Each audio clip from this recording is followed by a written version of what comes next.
Hello everyone, আজকে আমরা দেখব হোয়াটসঅ্যাপে কোনো নাম্বারে মেসেজ পাঠাতে গেলে উইদাউট সেভিংয়ে কীভাবে হোয়াটসঅ্যাপে মেসেজ পাঠাবেন। তো এর জন্য আমাকে ডায়াল করে গিয়ে আমরা যে নাম্বারটা দেবো সেই নাম্বারটা আমার কাছে কপি করে আসে। আমি মনে করি এই নাম্বারটা দেখেন, আপনি নাম্বারটা আমার কাছে সেভ নেই, যদি সেভ থাকতো তাহলে এখানে আমার চলে আসতো।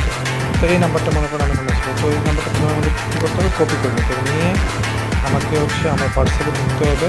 এখানে আমার নাম্বারে, মানে আমার যে ওন নাম্বার দেখেন আপনি, আমার নাম্বারে আবার একটা নাম্বার থাকবে বা যে কোনো একটা কন্ট্যাক্টে আমরা চাইলে এই নাম্বারটা আমরা এখানে পেস্ট করবো।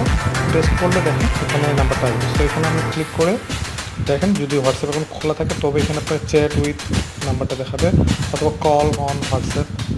সো আমরা এখান থেকে চ্যাট করতে পারবো তাকে, যেমন তাকে আমি হ্যালো দিয়ে পাঠাতে পারবো। ঠিক আছে।